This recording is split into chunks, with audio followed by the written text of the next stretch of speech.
Situación. España se encuentra bajo el dominio de caudillos y mercenarios. Misión: tomar la ciudad de Valencia, establecer una base central de operaciones y dominar la costa española.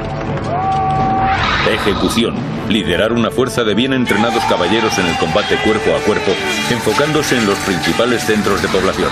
Administración: por su propia autoridad, mando y control. Rodrigo Díaz de Vivar, el Cid.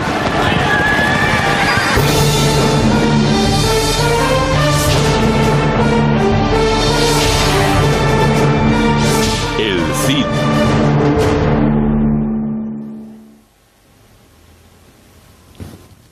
Bienvenidos.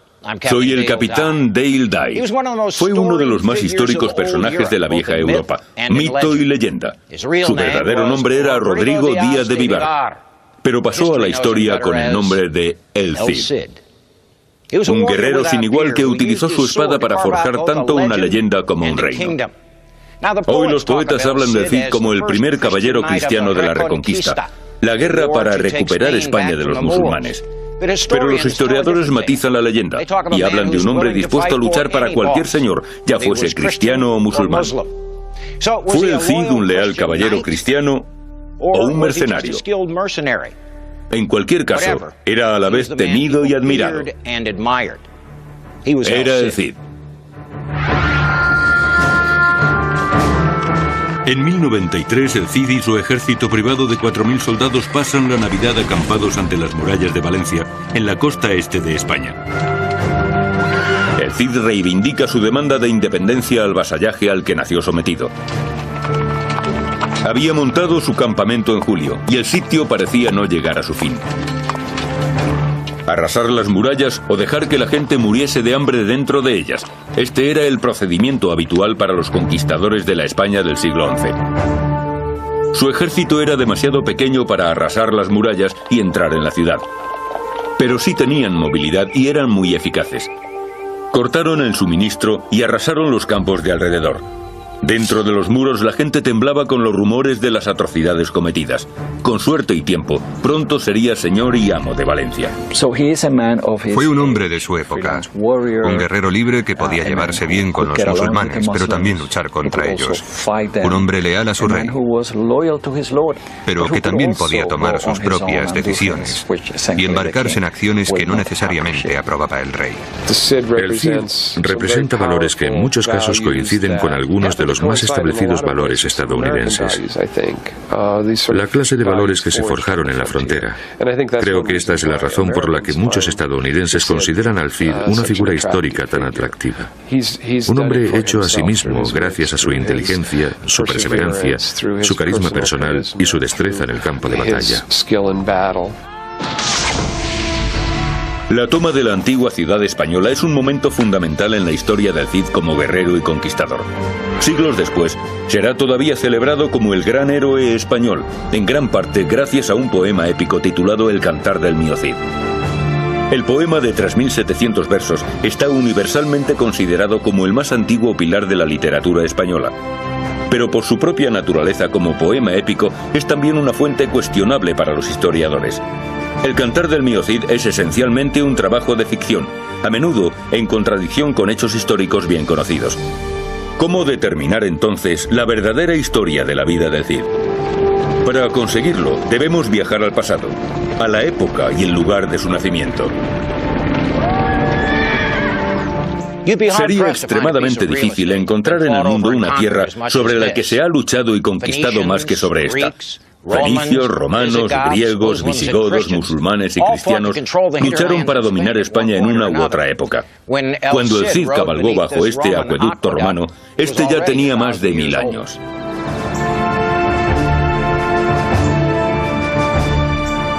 En el siglo VIII llegaron a España un gran número de árabes, musulmanes y conversos bereberes. Los españoles llamaron a los invasores moros, ya que llegaban desde Marruecos. Empujaron a la nobleza cristiana española hacia el norte, hacia las montañas, pero permitieron que se quedasen en el sur muchos residentes cristianos y judíos.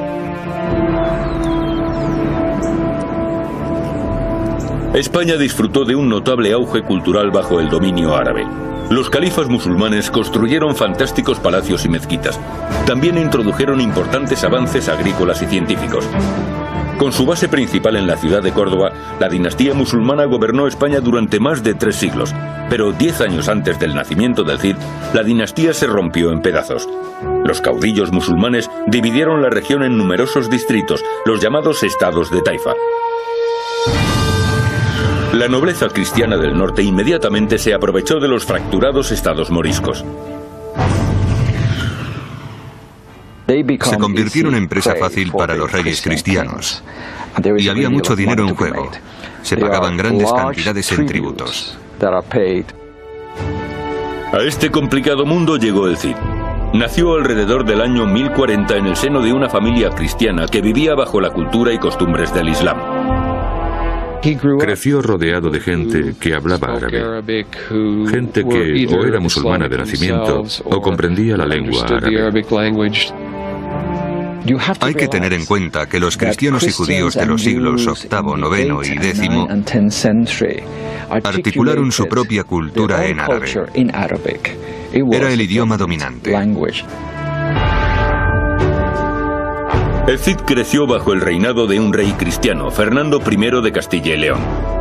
El rey Fernando gobernó bajo lo que parecía una clásica situación de protectorado. Obligaba al pago de tributos a los moriscos estados de Taifa del sur de España y enviaba partidas de asalto a luchar contra los que no pagaban. A diferencia de lo que sucedía en otras zonas de Europa, los reyes no tenían grandes propiedades que generasen fuentes de ingresos importantes. Su forma de obtener rentas era participando en estas incursiones. La España medieval ha sido descrita como una sociedad organizada para la guerra, es decir, una sociedad con marcado énfasis por la guerra. Una sociedad esencialmente dominada por aquellos que sustentan el monopolio de las armas. Para poder mantener el control, el rey dependía de los servicios de caballeros y mercenarios. A la edad de más o menos 14 años, el Cid fue llevado a la corte real para servir a Sancho, el hijo mayor del rey Fernando. La educación del joven Cid fue moldeada a su destino, vasallo y soldado.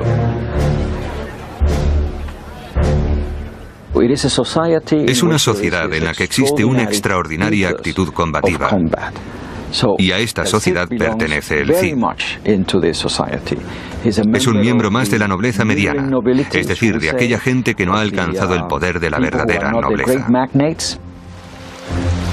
La mayor parte de la juventud del Cid transcurrió bajo un intenso entrenamiento militar, en particular en el aprendizaje del arte del uso de la espada. Dicen que el padre del Cid le dio la espada de un gran guerrero visigodo, Mudarra. Las armas y la armadura eran premios que pasaban de generación en generación. Una espada como esta se convirtió en el arma preferida del Cid.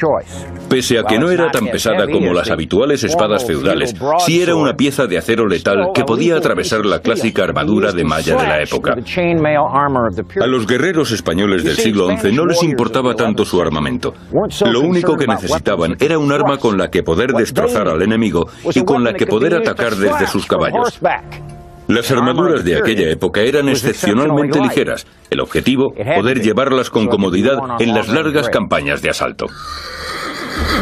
Pero el éxito militar en la Edad Media necesitaba algo más que el frío acero. El Cid, para llegar a convertirse en el soldado que más tarde demostraría ser, aprendió a utilizar otras herramientas. El Cid era un experto en el uso del astrolabio, un antiguo instrumento de origen griego que se utilizaba tanto para la orientación como para medir el tiempo. Los musulmanes introdujeron su uso en España y permaneció como uno de los principales instrumentos usados por los astrónomos hasta finales del siglo XVIII. La habilidad del Cid en el uso del astrolabio, especialmente como ayuda para su orientación en su cabalgar por España, le serían de gran utilidad durante el resto de su vida. Gracias a su destreza, el Cid fue nombrado hombre de armas del príncipe Sancho en el ejército del rey Fernando. Juntos comenzaron a cabalgar en 1063, cuando el Cid tenía unos 23 años. Fue su primera batalla, y fue una batalla sangrienta entre el rey Fernando y su propio hermano, el rey de Aragón. En la España medieval, la sangre no era más gruesa que el agua o el dinero. Los dos hermanos reales luchaban por el control de los atributos de un emir musulmán llamado Al-Muqtadir, un hombre que sería determinante en el futuro del Cid. En esta batalla el Cid luchó con valentía para proteger las tierras del emir, distinguiéndose como un valeroso e intrépido guerrero. Al final de la batalla el ejército de Fernando se impuso y su hermano, el rey de Aragón, perdió la vida.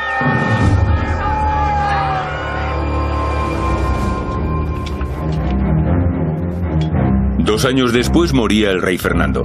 Dividió sus tierras y protectorados entre sus 3 hijos, incluyendo a Sancho. Para el Cid, ahora portador habitual y sargento de instrucción para el rey Sancho, las oportunidades eran ilimitadas, pero una nueva generación de guerras fraternales se divisaba en el horizonte.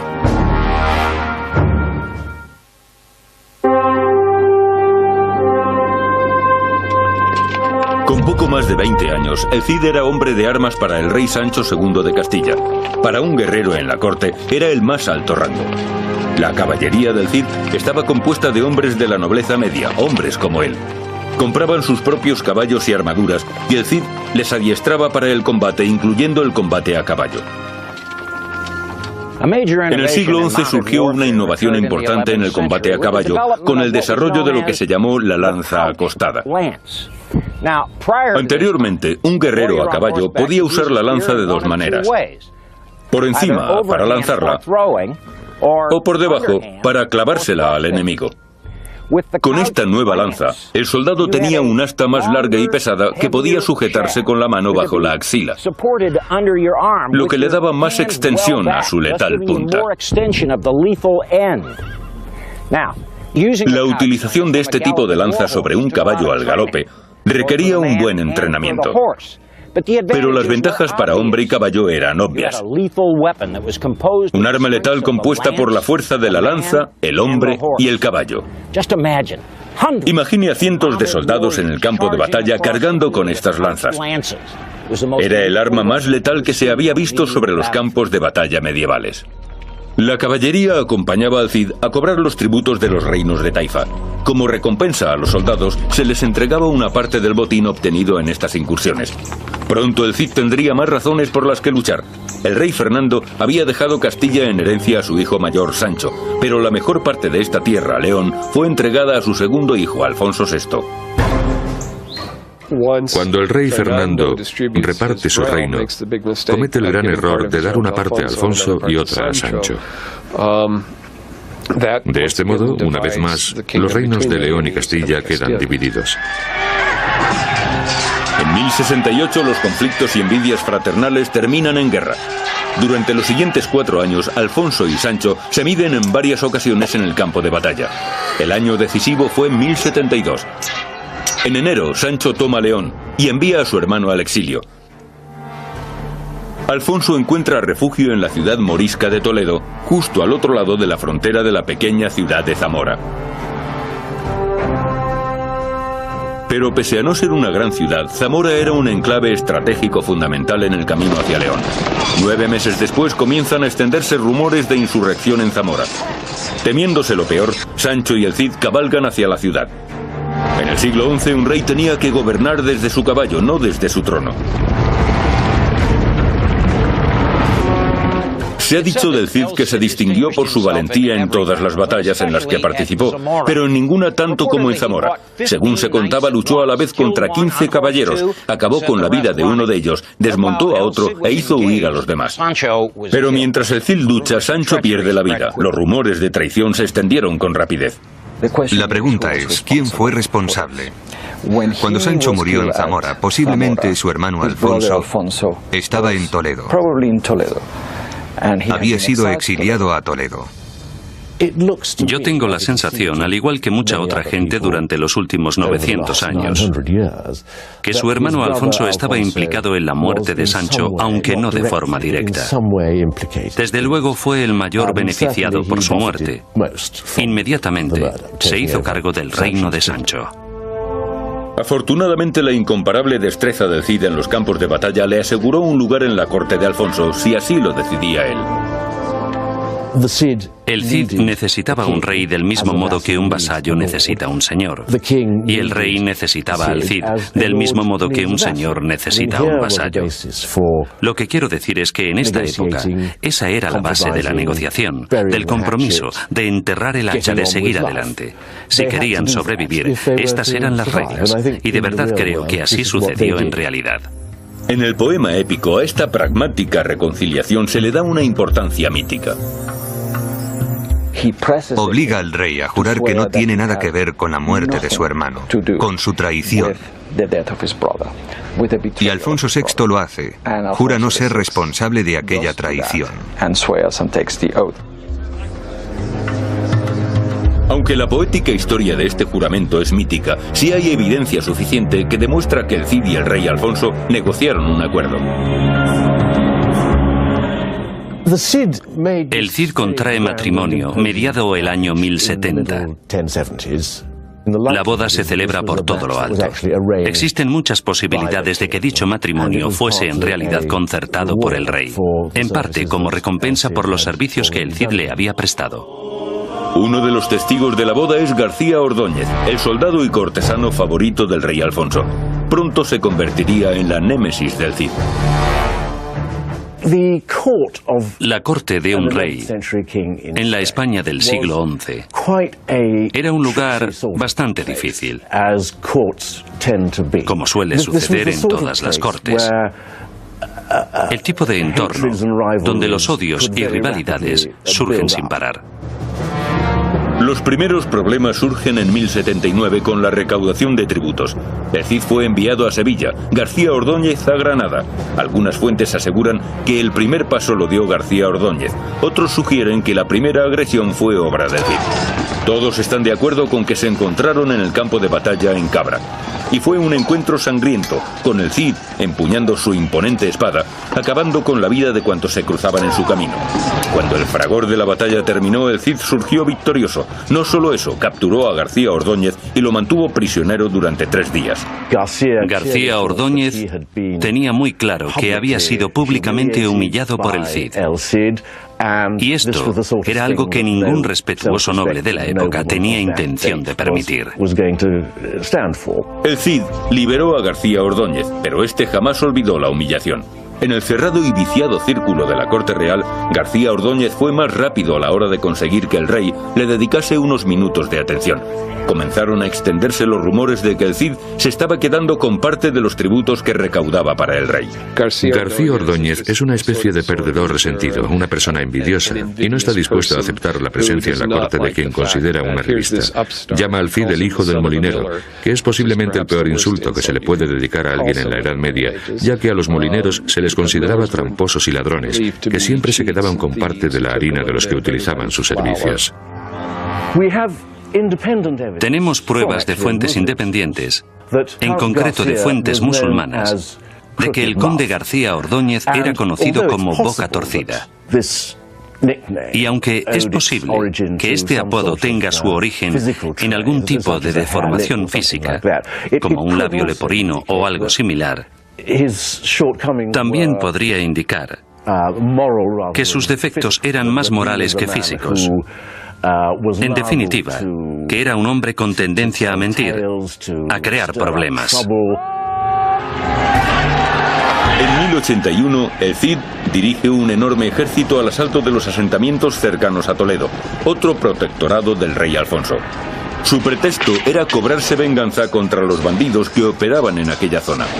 El Cid y sus caballeros asolan la campiña y hacen prisioneros a 7000 hombres. Un manifiesto alarde de poder.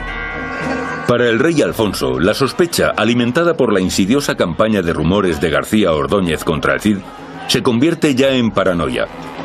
El rey teme que el Cid esté intentando usurpar su posición. Le envía al exilio y confisca todas sus propiedades. Para el Cid, toda una vida de servicio queda borrada de un plumazo. Le espera un futuro sombrío.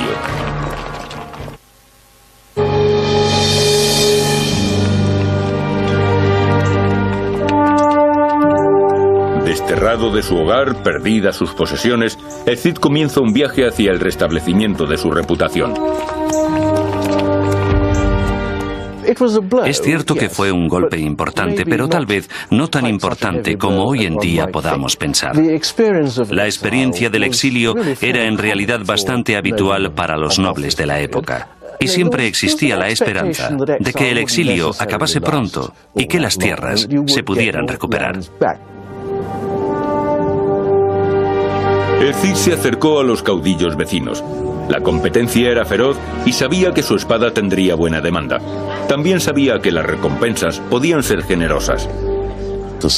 El Cid era un soldado de principio a fin, un excelente soldado. Así que en realidad era la única forma que tenía de ganarse la vida. Tenía que encontrar a alguien que le pagase por luchar. Tenía que convertirse, en una palabra, en un mercenario. Y es lo que hizo durante su exilio. En Zaragoza se reencuentra con el emir al-Muqtadir, el mismo contra el que luchó en 1063. Desde aquellos años, al-Muqtadir había añadido una buena parte de la costa mediterránea española a su reino. Diplomático de éxito, también era conocido como poeta, filósofo y maestro de astrología y geometría. El Cid fue a la corte del emir musulmán de Zaragoza y solo pidió una cosa: contratadme. Y así fue. Y el emir jamás se arrepintió, porque el Cid le sirvió extremadamente bien. Además, el Cid ganó mucho dinero trabajando a su servicio. Al-Muqtadir había seguido atentamente la trayectoria del Cid, de joven y novato soldado a miembro de la corte real, con el poder suficiente como para conseguir que el rey Alfonso VI se sintiese amenazado. Le contrató en un abrir y cerrar de ojos, y se dice que el propio Al-Muqtadir le dio el apodo del Cid. El nombre es en realidad de origen árabe.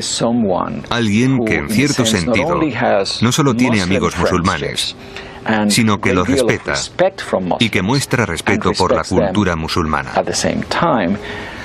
Algo que no era poco habitual para cualquiera que se relacionase con este mundo, en una época en la que la cultura musulmana estaba profundamente enraizada en España.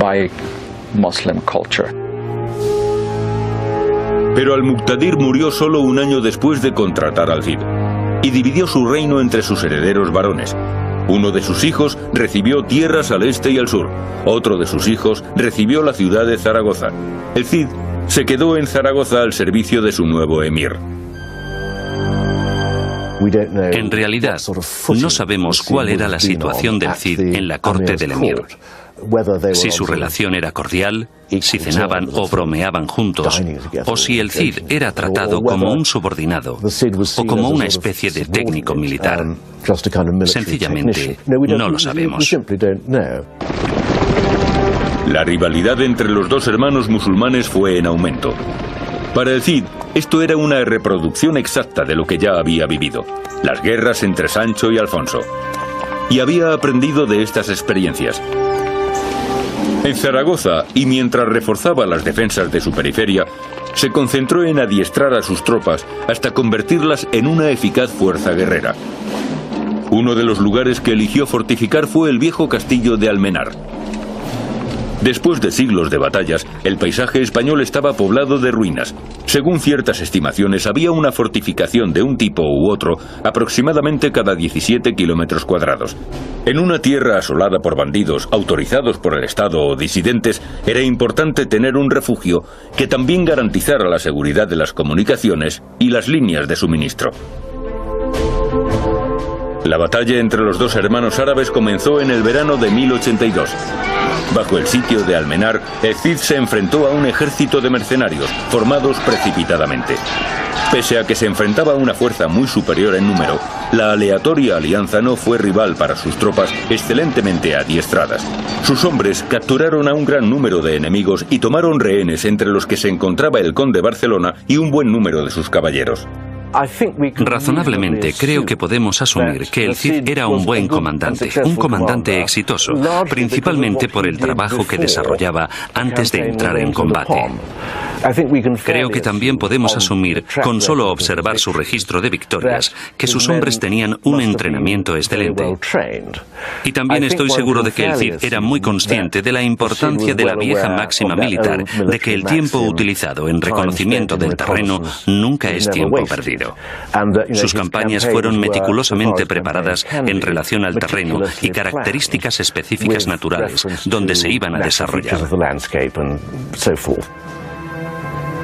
De forma significativa, los servicios del Cid para el emir musulmán de Zaragoza quedan omitidos del Cantar del Mío Cid, el épico poema cristiano que narra su vida. Este episodio ha sido completamente obviado. En el poema jamás se habla del Cid en sus batallas al servicio de los emires musulmanes, pero sí de sus campañas contra ellos. Mientras el Cid permaneció en el exilio luchando para los musulmanes, los problemas del rey Alfonso iban en aumento. Los habitantes de Toledo, su protectorado, clamaban por un nuevo liderazgo. Alfonso había dependido desde hacía mucho tiempo de la recaudación de tributos de la ciudad. Temiendo la insurrección, en otoño de 1084 sitió Toledo. El invierno fue brutal y la ciudad de Toledo resistió con valor. Pero el ejército de Alfonso esperó. La toma de la ciudad duró 10 meses. En mayo de 1085, asolada por la hambruna y las enfermedades, la ciudad tuvo que rendirse. Fue la primera conquista importante de un ejército cristiano en 300 años. La noticia hizo sonar la alarma. Los líderes musulmanes temían que esta fuera la primera de muchas invasiones.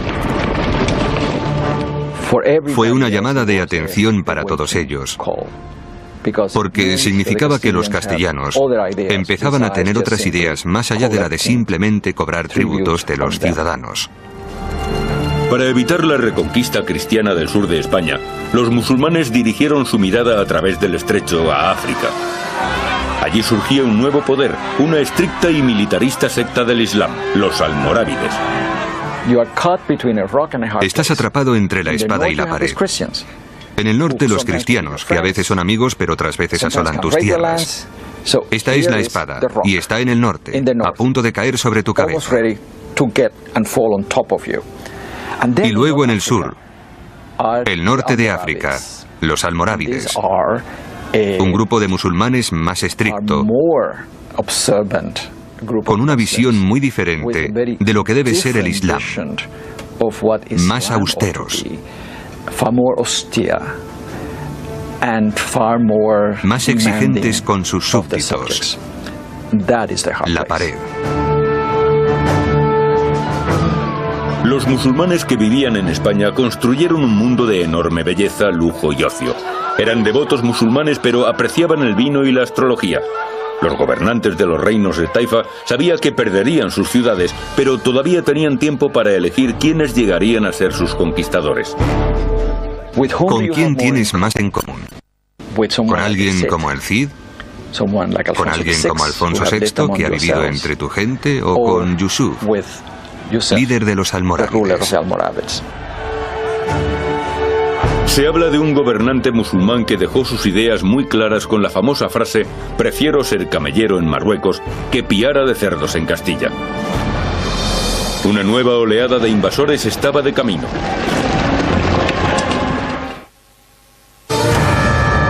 El Cid pasó 5 años al servicio de los emires musulmanes de Zaragoza. Con cada victoria, su reputación se restauraba, sus cofres se llenaban, la lealtad de sus soldados se hacía más fuerte. Pero su antiguo jefe, el rey Alfonso VI de Castilla, también acumulaba victorias y amasaba fortuna.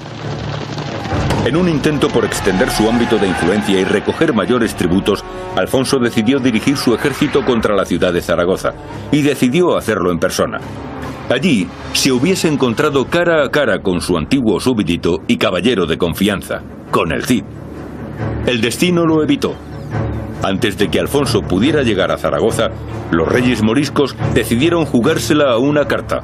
Apelaron a sus correligionarios musulmanes de Marruecos, los almorávides. La descripción que se les pueda dar es la de una secta fundamentalista dentro del Islam, concentrados en mantener la ley islámica y sus tradiciones de la forma más severa. Cuando los almorávides miraban hacia España, tenían sus reservas. No les gustaba lo que veían. Gobernantes musulmanes obligados a pagar tributos a líderes cristianos, a su vez forzados para poder recaudar dichos tributos, a imponer impuestos no sancionados por las leyes y autoridad del Corán. La nueva fuerza invasora de Marruecos estaba liderada por un guerrero llamado Yusuf. Atravesó el estrecho de Gibraltar con un ejército de 7.000 hombres entre caballeros e infantería. Llegaban a España a defender un territorio que ya habían conquistado hacía cientos de años. El ejército de Yusuf incluía además guerreros del África subsahariana, armados con lanzas de bambú, escudos de cuero y tambores de guerra. Atravesaron España dirigiéndose hacia el norte, reclutando mercenarios y tomando esclavos. Cuando llegaron a Sagrajas, formaban un ejército de 20.000 hombres. Y en Sagrajas comenzó la batalla. El rey Alfonso, con su ejército de aproximadamente 40.000 soldados y aliados, desencadenó un ataque sorpresa con su caballería durante las plegarias nocturnas musulmanas del viernes. Pero el ataque fue repelido y la caballería cristiana fue rápidamente superada y masacrada. Muchos aliados de Alfonso desertaron, algunos aterrorizados por el mal augurio que en ellos provocaban los tambores y el extraño armamento de los guerreros africanos que seguían a Yusuf. Los caminos quedaron cubiertos de cadáveres. Fue una derrota aplastante, pero el rey Alfonso escapó. La batalla de Sagrajas en el año 1086 fue para el rey Alfonso una demoledora derrota. Era un rey que llevaba ya 20 años gobernando con éxito. Pero los almorávides no habían venido a ocupar España. Una vez derrotado el ejército de Alfonso, volvieron a Marruecos, y el rey se aprovechó del momento. Se puso en contacto con el Cid, puso fin a su exilio y le pidió volver a su corte. Así que en el despertar de aquella terrible batalla, nos encontramos con que el rey Alfonso devuelve sus favores y llega a un acuerdo con el Cid. Necesitaba gente capaz de ayudarle a retomar las riendas. Aquello era, podríamos decir, un mercado de vasallos. El Cid había adiestrado a su ejército hasta convertirlo en lo que parecía una invencible máquina de guerra. Estuvo de acuerdo en defender las tierras del rey Alfonso ante cualquier amenaza. A cambio, el Cid tendría derecho a la propiedad de las tierras que tomase a los musulmanes, propiedades que pasarían a sus descendientes. Podría, en definitiva, establecer su propia dinastía. Es en muchos aspectos lo que hoy llamaríamos un freelance. Alguien que se alía con los musulmanes contra los cristianos, que se alía con los cristianos contra otros cristianos. Alguien que intenta construir su propio reinado o estado, mejorar su posición económica. Convocados por el líder musulmán de España, los almorávides vuelven 3 años después. Resumiendo la historia, durante los años siguientes, Yusuf y los almorávides conquistaron los principados islámicos de España, reunificando de esta forma el Islam español bajo una única autoridad que, por supuesto, era más que amenazadora para las autoridades cristianas, entre ellas Alfonso VI en el norte. Así que el rey pasó de estar en el bando agresor durante la década de los 70 y principios de la década de los 80 a estar en el bando defensor. Consciente de sus problemas, en 1089, Alfonso VI convoca al Cid para solicitar su ayuda en su lucha contra los invasores almorávides. Fue la prueba más importante de su reconciliación, pero no duró mucho. El Cid no acudió a una importante cita en un campo de batalla y Alfonso sufrió otra importante derrota. Culpó de esta derrota al Cid y de nuevo lo envió al exilio. Esta vez, el Cid no buscó un nuevo patrón. Condujo a sus hombres bien armados y a caballo hacia el norte, por la costa mediterránea, recaudando tributos para su propio cofre de guerra. Los gobernantes de las ciudades más importantes, tanto cristianos como musulmanes, se unieron para enfrentarse al advenedizo guerrero. Gracias a una información de su viejo amigo el emir de Zaragoza, el Cid pudo retirarse a las montañas cercanas a Tébar, al norte de Valencia. Allí, en lo alto de la montaña, formó una posición defensiva bien fortificada. La persecución del Cid estaba liderada por el conde de Barcelona, que acampó bajo la fortificación en tierra llana. Durante la noche, envió a un grupo de soldados a lo alto de la montaña. Muy pronto la posición del Cid estaba rodeada. Al amanecer, los dos ejércitos se encontraron. En esta ocasión, el conde de Barcelona contaba con el factor sorpresa, y en un principio las cosas iban como él quería. El Cid estaba herido, había perdido su montura, pero una vez más, la suerte estuvo de su lado. En una repetición virtual de la batalla de Almenar, el Cid acabó dirigiendo a sus hombres a la victoria. El conde de Barcelona fue capturado junto a sus mejores hombres.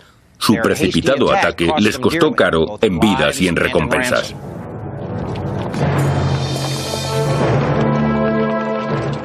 Está demostrado que el Cid era un comandante de gran habilidad.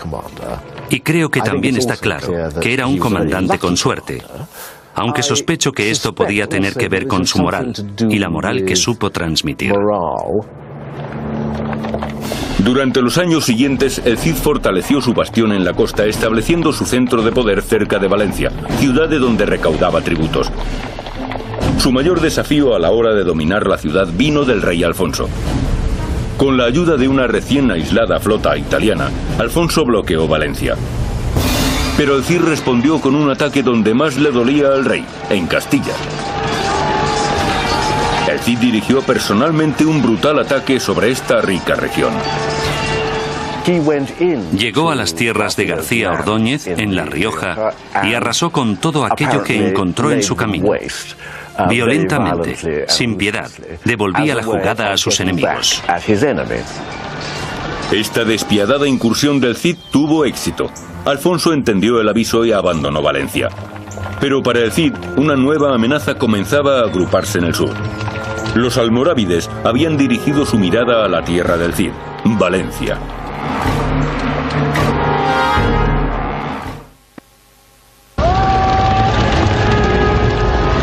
En 1092, los almorávides marchaban hacia Valencia. Fueron reunidos por un juez musulmán que lideraba un intento de toma de la ciudad. El Cid, después de conseguir que el rey Alfonso abandonase Valencia, estaba más que decidido a mantener la ciudad y sus ricos tributos. Para él era el sueño de un reino propio. Pero Valencia es, evidentemente, un lugar muy especial, un premio increíble, porque la ciudad está además rodeada de una tierra increíblemente fértil, la Huerta de Valencia, una zona agrícola que produce una enorme cantidad de bienes agrícolas y que cuenta con un fantástico sistema de riego.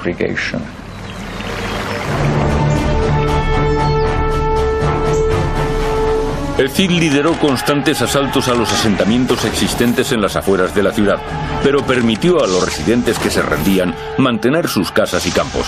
Y como es evidente que un ejército pelea también con el estómago, el Cid sabía muy bien que necesitaría las granjas para alimentar a sus tropas durante un posible asalto de larga duración. En julio tenía ya la ciudad totalmente bloqueada. Hoy en día, las puertas de la amurallada ciudad de Valencia se encuentran en pleno centro de la ciudad y el océano a varios kilómetros. En los días del Cid, el océano estaba tan solo a 10 manzanas en aquella dirección. Para el Cid, Valencia era, no cabe duda, un premio muy importante. Y podría haber sido, aunque esto sean solo especulaciones, el germen y el principio de una especie de estado independiente en sus manos. En mayo de 1094, antes de que el ejército almorávide pudiese llegar a las puertas de la ciudad, el juez musulmán que lideraba la toma de la ciudad se rindió al Cid. Después de 10 meses, el sitio de Valencia había llegado a su fin, pero muy pronto el Cid se encontraría de nuevo en problemas. Acababa de hacer prisionero al juez musulmán cuando los almorávides llegaron a la ciudad. Inmediatamente pidió refuerzos a sus aliados, pero estos no llegaron. Tendría que enfrentarse a los invasores sin apoyo alguno. Los almorávides acamparon en la planicie de Cuarte, superando en número de efectivos al ejército del Cid. Durante 10 días y 10 noches utilizaron técnicas de guerra psicológica. Rodeando las murallas de la ciudad, llenaron el aire de aullidos y del ensordecedor redoblar de sus tambores de guerra. Había comenzado un segundo intento de sitio. Los almorávides comenzaron la operación de sitiado atacando las líneas de suministro de la ciudad. El discurrir del tiempo era de vital importancia, así que el Cid atacó inmediatamente. Inteligentemente diseñó un amago de ataque de caballería, haciendo salir a un grupo de caballeros por una de las 5 puertas de la ciudad. Cuando los almorávides atacaron a los caballeros del Cid, este envió a otra unidad por otra de las puertas de la ciudad con el objetivo de atacar la retaguardia de los invasores musulmanes. La sorpresa fue total, la maniobra brillante. En el corto espacio de un día, el Cid había derrotado al enemigo. Los muertos yacían por toda la ciudad. Las noticias de la victoria corrieron como el fuego. Era la primera vez que los almorávides habían sido derrotados. Y esta derrota de los almorávides tuvo una tremenda resonancia, y no solo en España. Para los cristianos de todo Occidente, el hecho de que estos musulmanes aterradores, desconocidos, que llegaban de África, pudiesen ser derrotados, era de verdad algo impresionante. Para el Cid era ya el momento de asegurar su reinado sobre la ciudad de Valencia. En un truculento acto de castigo ejecutó al juez musulmán quemándole vivo. Después, encarceló a la aristocracia de la ciudad y pidió astronómicas cifras como recompensa. Continuó con sus asaltos a los asentamientos cercanos a la ciudad.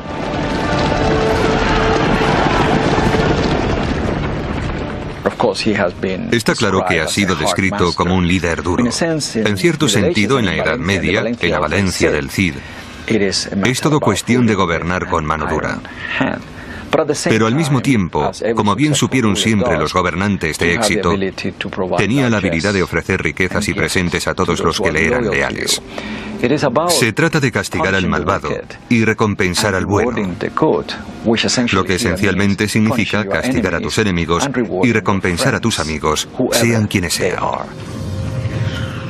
La habilidad que demostró el Cid para derrotar a los hasta entonces invencibles ejércitos almorávides es realmente notable. Y creo que también se podría decir que, en cierto modo, es además inexplicable. Pero tenía la reputación de ser invencible. Y de verdad creo que cuando luchas contra alguien al que todos consideran invencible, es bastante aterrador. La siguiente conquista era la roca de Murviedro, al norte de la ciudad. El Cid pisaba huellas históricas. Hacía 1400 años que Aníbal había luchado por esta misma posición. Mientras siguiese en manos musulmanas, los derechos del Cid sobre Valencia estaban en peligro. Es de manera sencilla la más importante posición defensiva natural en el conjunto del sector central de la costa mediterránea española. Las comunicaciones, el transporte de mercancías y suministros militares, todo ello podía quedar amenazado si las fuerzas hostiles controlaban la roca de Murviedro. En Murviedro, el Cid empleó tácticas psicológicas propias. Amenazó con quemar vivo o torturar y ejecutar a todos los que estuvieran dentro de la ciudad y no se rindiesen. Y cuando se rindieron, los hizo marchar encadenados hasta Valencia. Ya era el indiscutible dueño de la ciudad.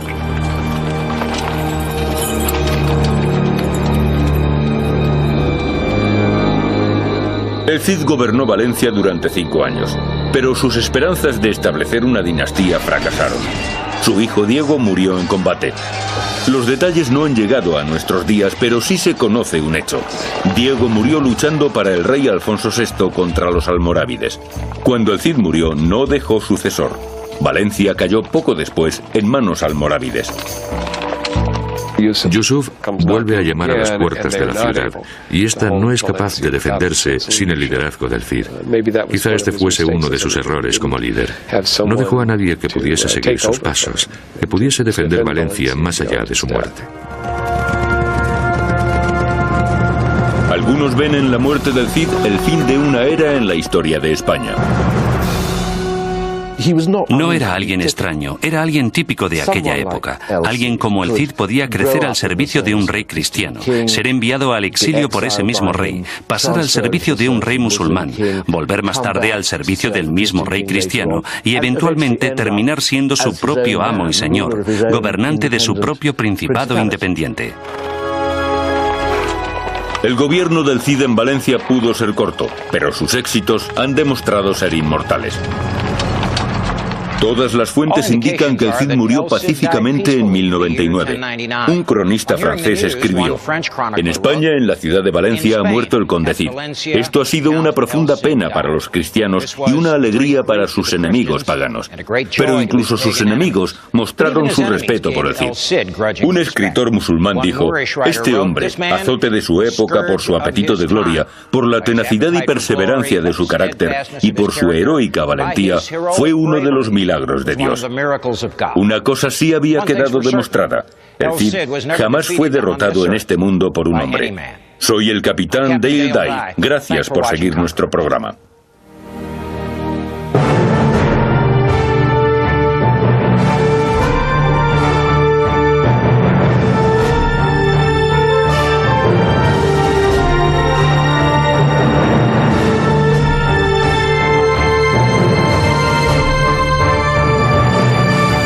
Cultura en árabe.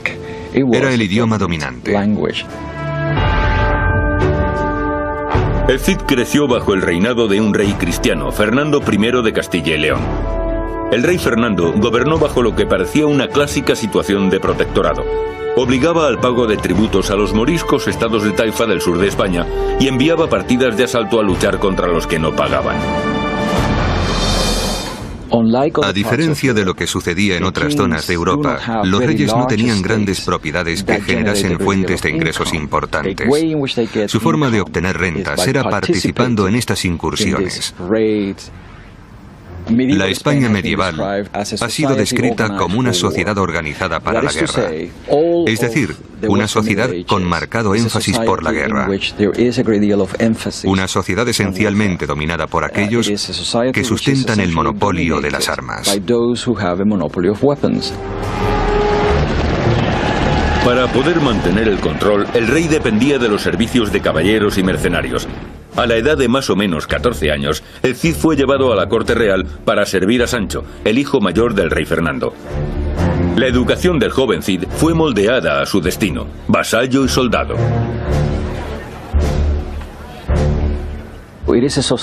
Es una sociedad en la que existe una extraordinaria actitud combativa.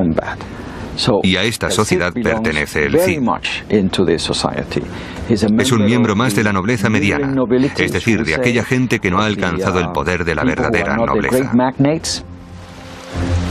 La mayor parte de la juventud del Cid transcurrió bajo un intenso entrenamiento militar, en particular en el aprendizaje del arte del uso de la espada. Dicen que el padre del Cid le dio la espada de un gran guerrero visigodo, Mudarra. Las armas y la armadura eran premios que pasaban de generación en generación. Una espada como esta se convirtió en el arma preferida del Cid. Pese a que no era tan pesada como las habituales espadas feudales, sí era una pieza de acero letal que podía atravesar la clásica armadura de malla de la época. A los guerreros españoles del siglo XI no les importaba tanto su armamento. Lo único que necesitaban era un arma con la que poder destrozar al enemigo y con la que poder atacar desde sus caballos. Las armaduras de aquella época eran excepcionalmente ligeras. El objetivo, poder llevarlas con comodidad en las largas campañas de asalto. Pero el éxito militar en la Edad Media necesitaba algo más que el frío acero. El Cid, para llegar a convertirse en el soldado que más tarde demostraría ser, aprendió a utilizar otras herramientas. El Cid era un experto en el uso del astrolabio, un antiguo instrumento de origen griego que se utilizaba tanto para la orientación como para medir el tiempo. Los musulmanes introdujeron su uso en España y permaneció como uno de los principales instrumentos usados por los astrónomos hasta finales del siglo XVIII. La habilidad del Cid en el uso del astrolabio, especialmente como ayuda para su orientación en su cabalgar por España, le serían de gran utilidad durante el resto de su vida. Gracias a su destreza, el Cid fue nombrado hombre de armas del príncipe Sancho en el ejército del rey Fernando. Juntos comenzaron a cabalgar en 1063, cuando el Cid tenía unos 23 años. Fue su primera batalla, y fue una batalla sangrienta entre el rey Fernando y su propio hermano, el rey de Aragón. En la España medieval, la sangre no era más gruesa que el agua o el dinero. Los dos hermanos reales luchaban por el control de los atributos de un emir musulmán llamado Al-Muqtadir, un hombre que sería determinante en el futuro del Cid. En esta batalla el Cid luchó con valentía para proteger las tierras del emir, distinguiéndose como un valeroso e intrépido guerrero. Al final de la batalla, el ejército de Fernando se impuso y su hermano, el rey de Aragón, perdió la vida.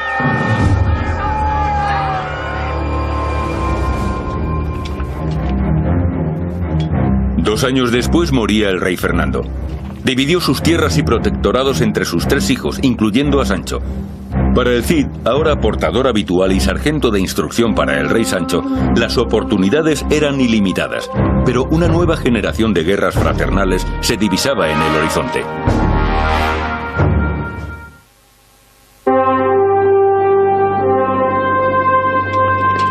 Con poco más de 20 años, el Cid era hombre de armas para el rey Sancho II de Castilla. Para un guerrero en la corte, era el más alto rango. La caballería del Cid estaba compuesta de hombres de la nobleza media, hombres como él. Compraban sus propios caballos y armaduras, y el Cid les adiestraba para el combate, incluyendo el combate a caballo. En el siglo XI surgió una innovación importante en el combate a caballo, con el desarrollo de lo que se llamó la lanza acostada. Anteriormente, un guerrero a caballo podía usar la lanza de 2 maneras. Por encima, para lanzarla, o por debajo, para clavársela al enemigo. Con esta nueva lanza, el soldado tenía un asta más larga y pesada que podía sujetarse con la mano bajo la axila, lo que le daba más extensión a su letal punta. La utilización de este tipo de lanza sobre un caballo al galope requería un buen entrenamiento. Pero las ventajas para hombre y caballo eran obvias. Un arma letal compuesta por la fuerza de la lanza, el hombre y el caballo. Imagine a cientos de soldados en el campo de batalla cargando con estas lanzas. Era el arma más letal que se había visto sobre los campos de batalla medievales. La caballería acompañaba al Cid a cobrar los tributos de los reinos de Taifa. Como recompensa a los soldados, se les entregaba una parte del botín obtenido en estas incursiones. Pronto el Cid tendría más razones por las que luchar. El rey Fernando había dejado Castilla en herencia a su hijo mayor Sancho, pero la mejor parte de esta tierra, León, fue entregada a su segundo hijo, Alfonso VI. Cuando el rey Fernando reparte su reino, comete el gran error de dar una parte a Alfonso y otra a Sancho. De este modo, una vez más, los reinos de León y Castilla quedan divididos. En 1068 los conflictos y envidias fraternales terminan en guerra. Durante los siguientes 4 años, Alfonso y Sancho se miden en varias ocasiones en el campo de batalla. El año decisivo fue 1072. En enero, Sancho toma León y envía a su hermano al exilio. Alfonso encuentra refugio en la ciudad morisca de Toledo, justo al otro lado de la frontera de la pequeña ciudad de Zamora. Pero pese a no ser una gran ciudad, Zamora era un enclave estratégico fundamental en el camino hacia León. 9 meses después comienzan a extenderse rumores de insurrección en Zamora. Temiéndose lo peor, Sancho y el Cid cabalgan hacia la ciudad. En el siglo XI un rey tenía que gobernar desde su caballo, no desde su trono. Se ha dicho del Cid que se distinguió por su valentía en todas las batallas en las que participó, pero en ninguna tanto como en Zamora. Según se contaba, luchó a la vez contra 15 caballeros, acabó con la vida de uno de ellos, desmontó a otro e hizo huir a los demás. Pero mientras el Cid lucha, Sancho pierde la vida. Los rumores de traición se extendieron con rapidez. La pregunta es, ¿quién fue responsable? Cuando Sancho murió en Zamora, posiblemente su hermano Alfonso estaba en Toledo. Había sido exiliado a Toledo. Yo tengo la sensación, al igual que mucha otra gente durante los últimos 900 años, que su hermano Alfonso estaba implicado en la muerte de Sancho, aunque no de forma directa. Desde luego fue el mayor beneficiado por su muerte. Inmediatamente se hizo cargo del reino de Sancho. Afortunadamente, la incomparable destreza del Cid en los campos de batalla le aseguró un lugar en la corte de Alfonso, si así lo decidía él. El Cid necesitaba un rey del mismo modo que un vasallo necesita un señor. Y el rey necesitaba al Cid del mismo modo que un señor necesita un vasallo.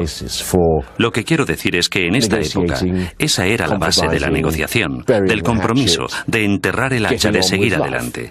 Si querían sobrevivir, estas eran las reglas. Y de verdad creo que así sucedió en realidad.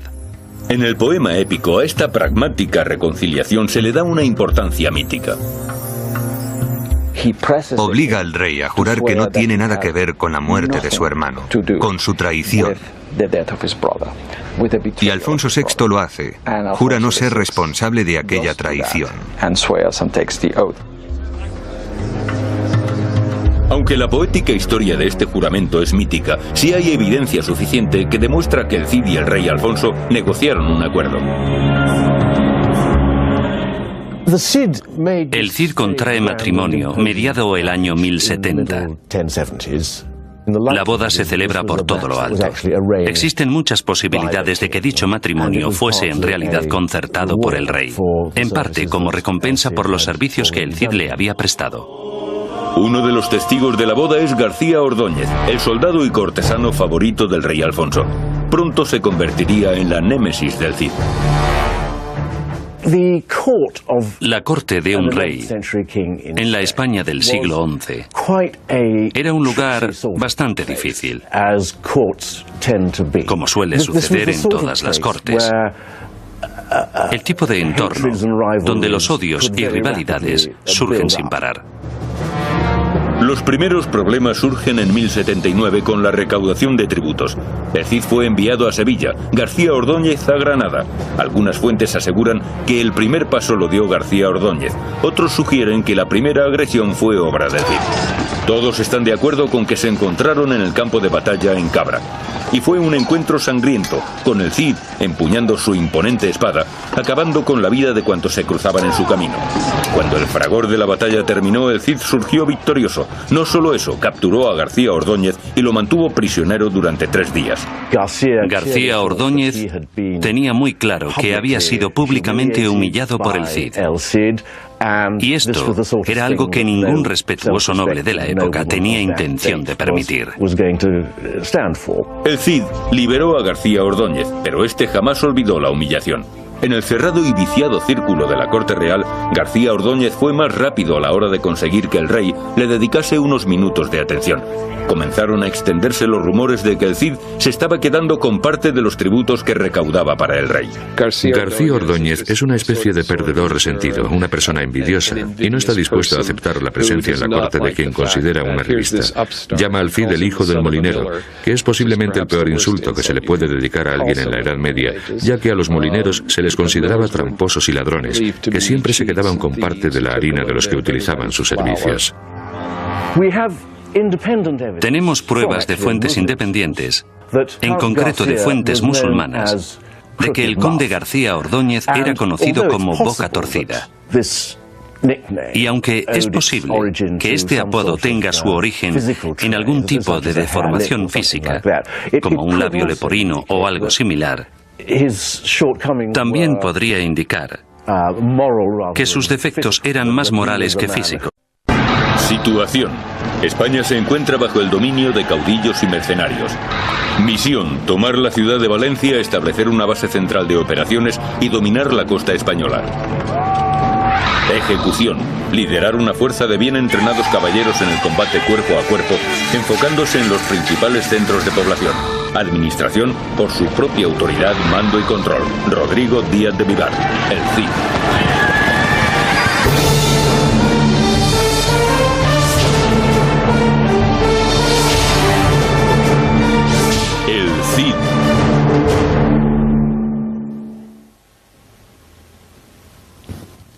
Bienvenidos.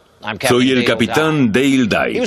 Fue uno de los más históricos personajes de la vieja Europa, mito y leyenda. Su verdadero nombre era Rodrigo Díaz de Vivar, pero pasó a la historia con el nombre de El Cid. Un guerrero sin igual que utilizó su espada para forjar tanto una leyenda como un reino. Hoy los poetas hablan del Cid como el primer caballero cristiano de la Reconquista, la guerra para recuperar España de los musulmanes. Pero los historiadores matizan la leyenda y hablan de un hombre dispuesto a luchar para cualquier señor, ya fuese cristiano o musulmán. ¿Fue el Cid un leal caballero cristiano o un mercenario? En cualquier caso, era a la vez temido y admirado. Era el Cid. En 1093, el Cid y su ejército privado de 4.000 soldados pasan la Navidad acampados ante las murallas de Valencia, en la costa este de España. El Cid reivindica su demanda de independencia al vasallaje al que nació sometido. Había montado su campamento en julio, y el sitio parecía no llegar a su fin. Arrasar las murallas o dejar que la gente muriese de hambre dentro de ellas. Este era el procedimiento habitual para los conquistadores de la España del siglo XI. Su ejército era demasiado pequeño para arrasar las murallas y entrar en la ciudad. Pero sí tenían movilidad y eran muy eficaces. Cortaron el suministro y arrasaron los campos de alrededor. Dentro de los muros la gente temblaba con los rumores de las atrocidades cometidas. Con suerte y tiempo, pronto sería señor y amo de Valencia. Fue un hombre de su época, un guerrero libre que podía llevarse bien con los musulmanes, pero también luchar contra ellos. Un hombre leal a su rey, pero que también podía tomar sus propias decisiones y embarcarse en acciones que no necesariamente aprobaba el rey. El Cid representa valores que en muchos casos coinciden con algunos de los más establecidos valores estadounidenses. La clase de valores que se forjaron en la frontera. Creo que esta es la razón por la que muchos estadounidenses consideran al Cid una figura histórica tan atractiva. Un hombre hecho a sí mismo gracias a su inteligencia, su perseverancia, su carisma personal y su destreza en el campo de batalla. La toma de la antigua ciudad española es un momento fundamental en la historia del Cid como guerrero y conquistador. Siglos después, será todavía celebrado como el gran héroe español, en gran parte gracias a un poema épico titulado El Cantar del Mío Cid. El poema de 3.700 versos está universalmente considerado como el más antiguo pilar de la literatura española. Pero por su propia naturaleza como poema épico es también una fuente cuestionable para los historiadores. El Cantar del Mío Cid es esencialmente un trabajo de ficción, a menudo en contradicción con hechos históricos bien conocidos. ¿Cómo determinar entonces la verdadera historia de la vida del Cid? Para conseguirlo, debemos viajar al pasado, a la época y el lugar de su nacimiento. Sería extremadamente difícil encontrar en el mundo una tierra sobre la que se ha luchado y conquistado más que sobre esta. Fenicios, romanos, griegos, visigodos, musulmanes y cristianos lucharon para dominar España en una u otra época. Cuando el Cid cabalgó bajo este acueducto romano, este ya tenía más de 1000 años.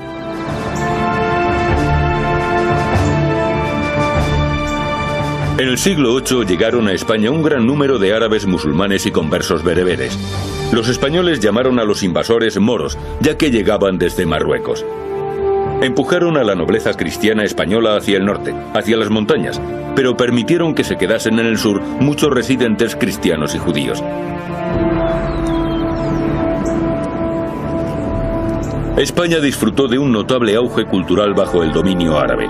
Los califas musulmanes construyeron fantásticos palacios y mezquitas. También introdujeron importantes avances agrícolas y científicos.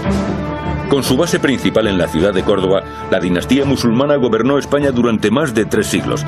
Pero 10 años antes del nacimiento del Cid, la dinastía se rompió en pedazos. Los caudillos musulmanes dividieron la región en numerosos distritos, los llamados estados de Taifa. La nobleza cristiana del norte inmediatamente se aprovechó de los fracturados estados moriscos.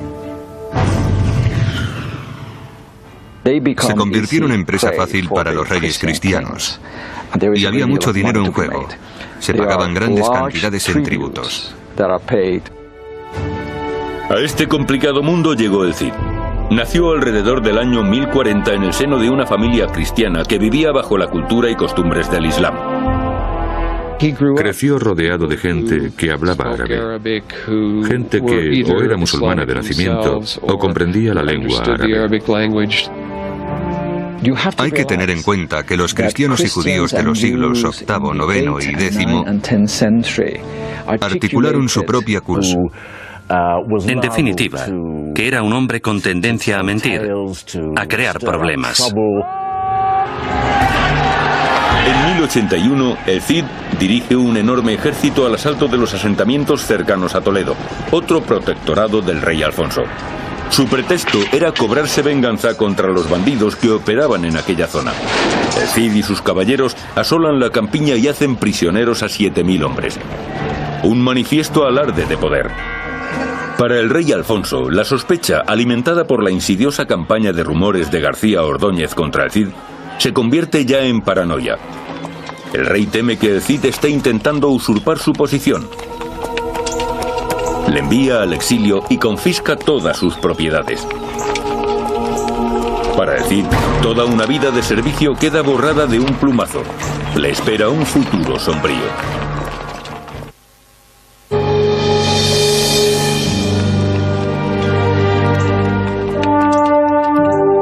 Desterrado de su hogar, perdidas sus posesiones, el Cid comienza un viaje hacia el restablecimiento de su reputación.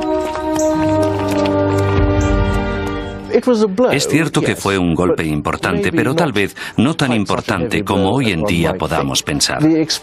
La experiencia del exilio era en realidad bastante habitual para los nobles de la época. Y siempre existía la esperanza de que el exilio acabase pronto y que las tierras se pudieran recuperar. El Cid se acercó a los caudillos vecinos. La competencia era feroz y sabía que su espada tendría buena demanda. También sabía que las recompensas podían ser generosas. El Cid era un soldado de principio a fin, un excelente soldado. Así que en realidad era la única forma que tenía de ganarse la vida. Tenía que encontrar a alguien que le pagase por luchar. Tenía que convertirse, en una palabra, en un mercenario, y es lo que hizo durante su exilio. En Zaragoza se reencuentra con el emir al-Muqtadir, el mismo contra el que luchó en 1063.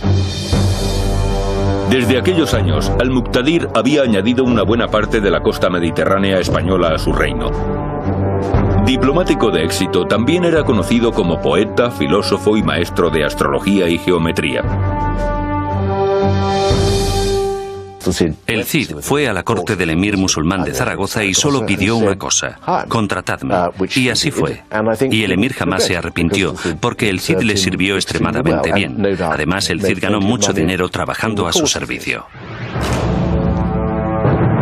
Al-Muqtadir había seguido atentamente la trayectoria del Cid, de joven y novato soldado a miembro de la corte real, con el poder suficiente como para conseguir que el rey Alfonso VI se sintiese amenazado. Le contrató en un abrir y cerrar de ojos, y se dice que el propio Al-Muqtadir le dio el apodo del Cid. El nombre es en realidad de origen árabe. Alguien que en cierto sentido no solo tiene amigos musulmanes, sino que los respeta y que muestra respeto por la cultura musulmana. Algo que no era poco habitual para cualquiera que se relacionase con este mundo, en una época en la que la cultura musulmana estaba profundamente enraizada en España.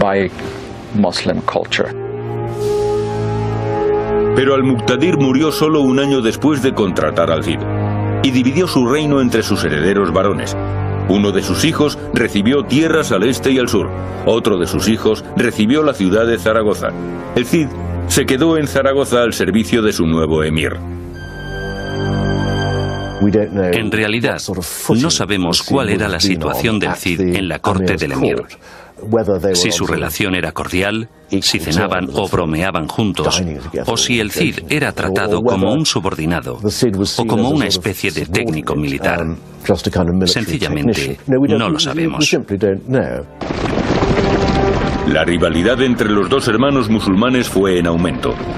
Para el Cid, esto era una reproducción exacta de lo que ya había vivido, las guerras entre Sancho y Alfonso. Y había aprendido de estas experiencias. En Zaragoza, y mientras reforzaba las defensas de su periferia, se concentró en adiestrar a sus tropas hasta convertirlas en una eficaz fuerza guerrera. Uno de los lugares que eligió fortificar fue el viejo castillo de Almenar. Después de siglos de batallas, el paisaje español estaba poblado de ruinas. Según ciertas estimaciones, había una fortificación de un tipo u otro aproximadamente cada 17 kilómetros cuadrados. En una tierra asolada por bandidos, autorizados por el Estado o disidentes, era importante tener un refugio que también garantizara la seguridad de las comunicaciones y las líneas de suministro. La batalla entre los dos hermanos árabes comenzó en el verano de 1082. Bajo el sitio de Almenar, el Cid se enfrentó a un ejército de mercenarios, formados precipitadamente. Pese a que se enfrentaba a una fuerza muy superior en número, la aleatoria alianza no fue rival para sus tropas excelentemente adiestradas. Sus hombres capturaron a un gran número de enemigos y tomaron rehenes, entre los que se encontraba el conde Barcelona y un buen número de sus caballeros. Razonablemente, creo que podemos asumir que el Cid era un buen comandante, un comandante exitoso, principalmente por el trabajo que desarrollaba antes de entrar en combate. Creo que también podemos asumir, con solo observar su registro de victorias, que sus hombres tenían un entrenamiento excelente. Y también estoy seguro de que el Cid era muy consciente de la importancia de la vieja máxima militar de que el tiempo utilizado en reconocimiento del terreno nunca es tiempo perdido. Sus campañas fueron meticulosamente preparadas en relación al terreno y características específicas naturales donde se iban a desarrollar. De forma significativa, los servicios del Cid para el emir musulmán de Zaragoza quedan omitidos del Cantar del Mío Cid, el épico poema cristiano que narra su vida. Este episodio ha sido completamente obviado. En el poema jamás se habla del Cid en sus batallas al servicio de los emires musulmanes, pero sí de sus campañas contra ellos. Mientras el Cid permaneció en el exilio luchando para los musulmanes, los problemas del rey Alfonso iban en aumento. Los habitantes de Toledo, su protectorado, clamaban por un nuevo liderazgo. Alfonso había dependido desde hacía mucho tiempo de la recaudación de tributos de la ciudad. Temiendo la insurrección, en otoño de 1084 sitió Toledo. El invierno fue brutal y la ciudad de Toledo resistió con valor. Pero el ejército de Alfonso esperó. La toma de la ciudad duró 10 meses. En mayo de 1085, asolada por la hambruna y las enfermedades, la ciudad tuvo que rendirse. Fue la primera conquista importante de un ejército cristiano en 300 años. La noticia hizo sonar la alarma. Los líderes musulmanes temían que esta fuera la primera de muchas invasiones. Fue una llamada de atención para todos ellos, porque significaba que los castellanos empezaban a tener otras ideas más allá de la de simplemente cobrar tributos de los ciudadanos. Para evitar la reconquista cristiana del sur de España, los musulmanes dirigieron su mirada a través del estrecho a África. Allí surgía un nuevo poder, una estricta y militarista secta del Islam, los almorávides. Estás atrapado entre la espada y la pared.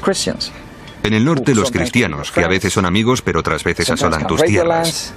Esta es la espada, y está en el norte, a punto de caer sobre tu cabeza.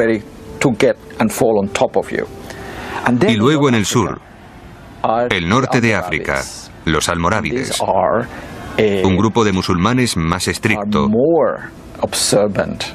con una visión muy diferente de lo que debe ser el Islam, más austeros, más exigentes con sus súbditos. La pared. Los musulmanes que vivían en España construyeron un mundo de enorme belleza, lujo y ocio. Eran devotos musulmanes, pero apreciaban el vino y la astrología. Los gobernantes de los reinos de Taifa sabían que perderían sus ciudades, pero todavía tenían tiempo para elegir quiénes llegarían a ser sus conquistadores. ¿Con quién tienes más en común? ¿Con alguien como el Cid? ¿Con alguien como Alfonso VI, que ha vivido entre tu gente? ¿O con Yusuf, líder de los almorávides? Se habla de un gobernante musulmán que dejó sus ideas muy claras con la famosa frase: prefiero ser camellero en Marruecos que piara de cerdos en Castilla. Una nueva oleada de invasores estaba de camino.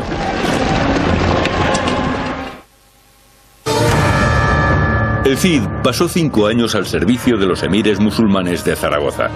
Con cada victoria, su reputación se restauraba, sus cofres se llenaban, la lealtad de sus soldados se hacía más fuerte. Pero su antiguo jefe, el rey Alfonso VI de Castilla, también acumulaba victorias y amasaba fortuna.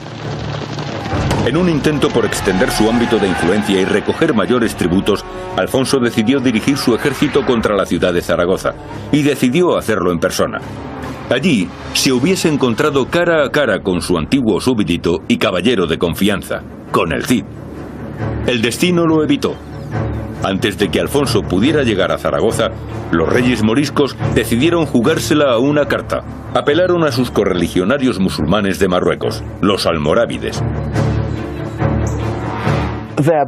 La descripción que se les pueda dar es la de una secta fundamentalista dentro del Islam, concentrados en mantener la ley islámica y sus tradiciones de la forma más severa. Cuando los almorávides miraban hacia España, tenían sus reservas. No les gustaba lo que veían. Gobernantes musulmanes obligados a pagar tributos a líderes cristianos, a su vez forzados para poder recaudar dichos tributos, a imponer impuestos no sancionados por las leyes y autoridad del Corán. La nueva fuerza invasora de Marruecos estaba liderada por un guerrero llamado Yusuf. Atravesó el estrecho de Gibraltar con un ejército de 7.000 hombres entre caballeros e infantería.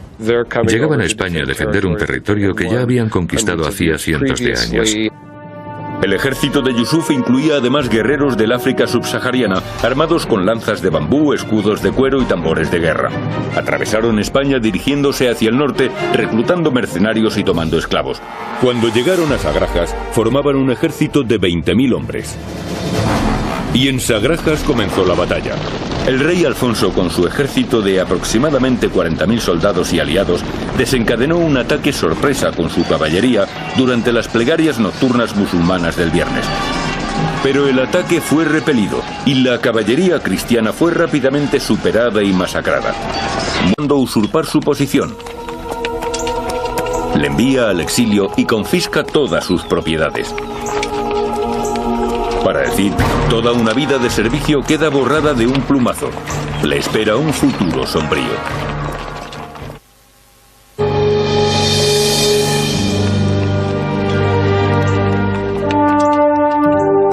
Desterrado de su hogar, perdidas sus posesiones, el Cid comienza un viaje hacia el restablecimiento de su reputación. Es cierto que fue un golpe importante, pero tal vez no tan importante como hoy en día podamos pensar. La experiencia del exilio era en realidad bastante habitual para los nobles de la época. Y siempre existía la esperanza de que el exilio acabase pronto y que las tierras se pudieran recuperar. El Cid se acercó a los caudillos vecinos. La competencia era feroz y sabía que su espada tendría buena demanda. También sabía que las recompensas podían ser generosas. El Cid era un soldado de principio a fin, un excelente soldado. Así que en realidad era la única forma que tenía de ganarse la vida. Tenía que encontrar a alguien que le pagase por luchar. Tenía que convertirse, en una palabra, en un mercenario, y es lo que hizo durante su exilio. En Zaragoza se reencuentra con el emir al-Muqtadir, el mismo contra el que luchó en 1063. Desde aquellos años, al-Muqtadir había añadido una buena parte de la costa mediterránea española a su reino. Diplomático de éxito, también era conocido como poeta, filósofo y maestro de astrología y geometría. El Cid fue a la corte del emir musulmán de Zaragoza y solo pidió una cosa: contratadme. Y así fue. Y el emir jamás se arrepintió, porque el Cid le sirvió extremadamente bien. Además, el Cid ganó mucho dinero trabajando a su servicio. Al-Muqtadir había seguido atentamente la trayectoria del Cid, de joven y novato soldado a miembro de la corte real, con el poder suficiente como para conseguir que el rey Alfonso VI se sintiese amenazado. Le contrató en un abrir y cerrar de ojos, y se dice que el propio Al-Muqtadir le dio el apodo del Cid. El nombre es en realidad de origen árabe. Alguien que en cierto sentido no solo tiene amigos musulmanes, sino que los respeta y que muestra respeto por la cultura musulmana. Algo que no era poco habitual para cualquiera que se relacionase con este mundo, en una época en la que la cultura musulmana estaba profundamente enraizada en España. Pero Al-Muqtadir murió solo un año después de contratar al Cid, y dividió su reino entre sus herederos varones. Uno de sus hijos recibió tierras al este y al sur. Otro de sus hijos recibió la ciudad de Zaragoza. El Cid se quedó en Zaragoza al servicio de su nuevo emir. En realidad, no sabemos cuál era la situación del Cid en la corte del emir. Si su relación era cordial, si cenaban o bromeaban juntos, o si el Cid era tratado como un subordinado o como una especie de técnico militar. Sencillamente, no lo sabemos.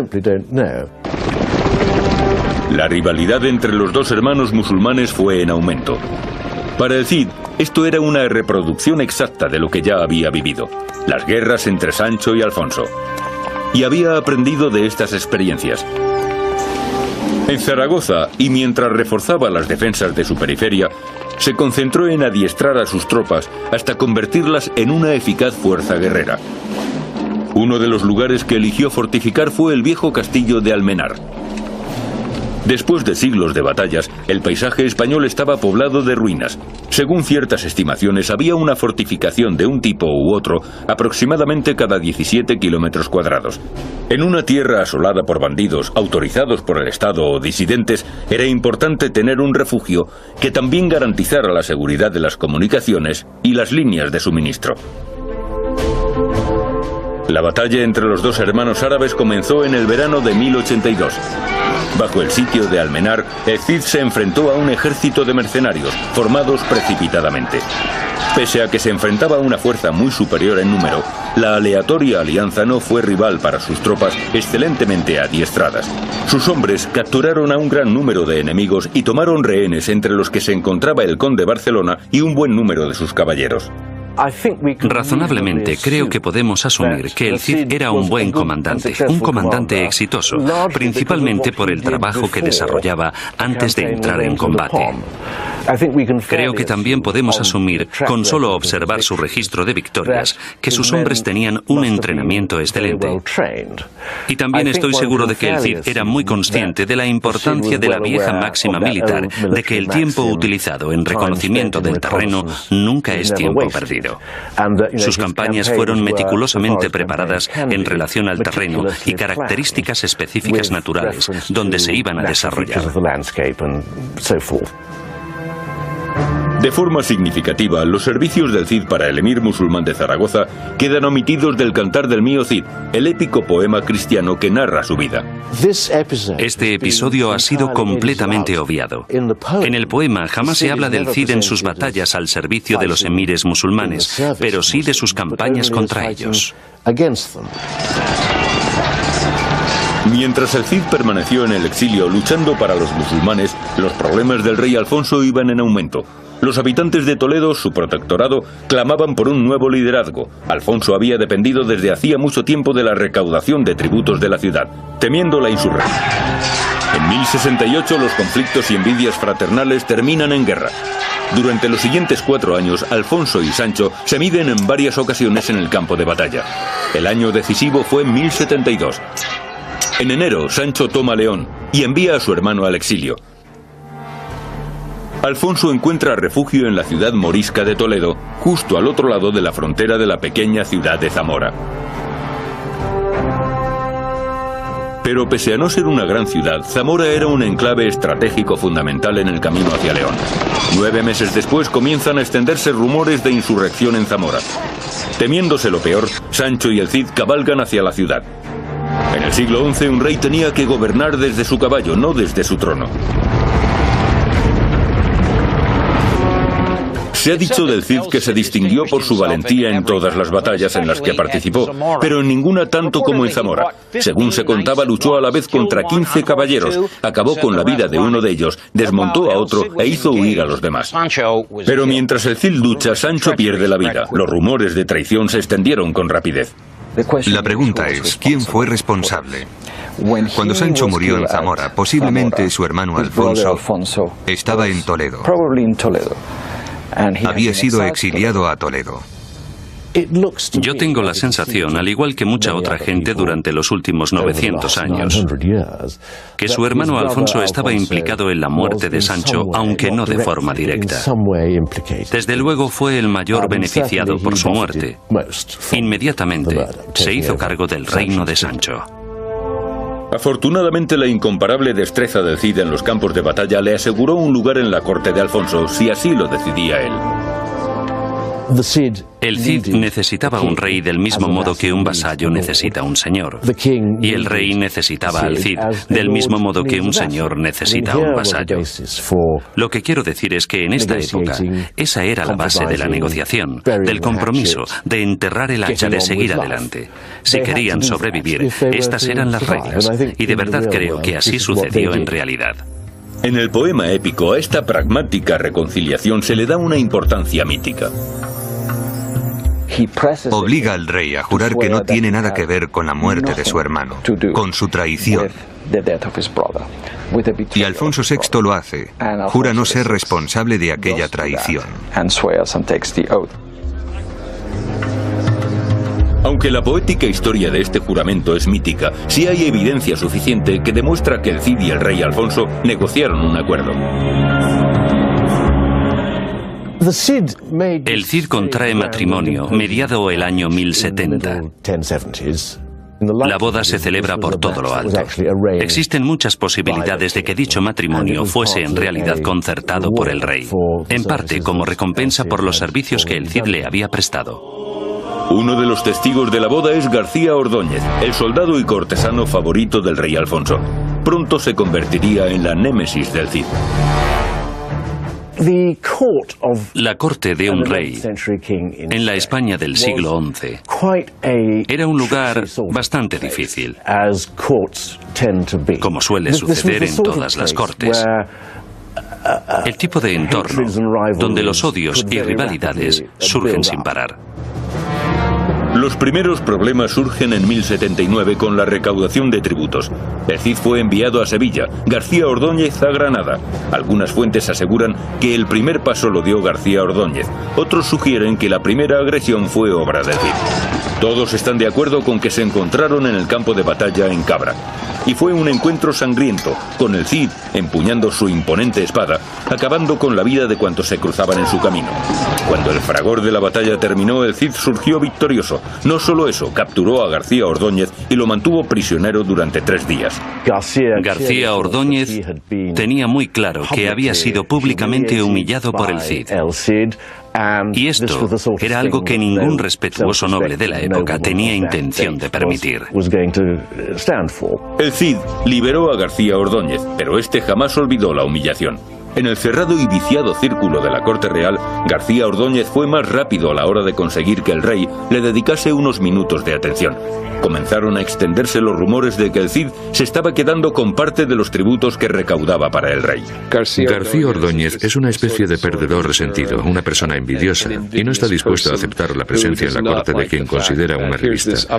Llama al Cid el hijo del molinero, que es posiblemente el peor insulto que se le puede dedicar a alguien en la Edad Media, ya que a los molineros se les consideraba tramposos y ladrones, que siempre se quedaban con parte de la harina de los que utilizaban sus servicios.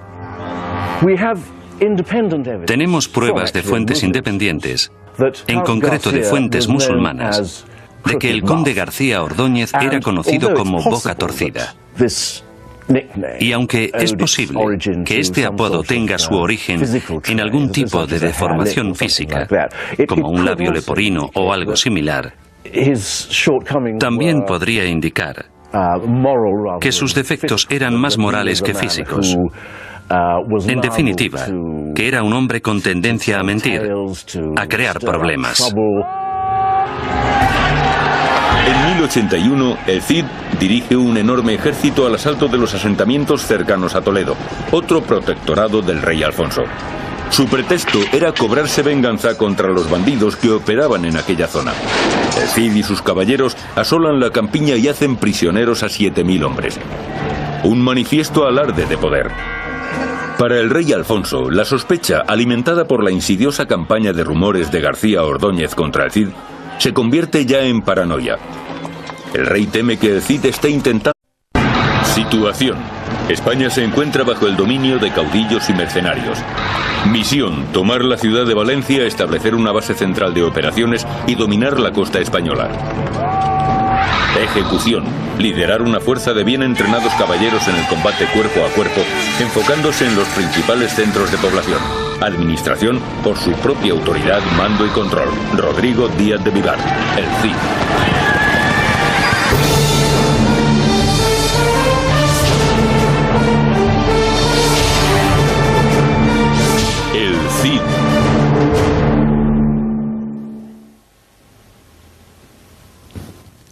Bienvenidos.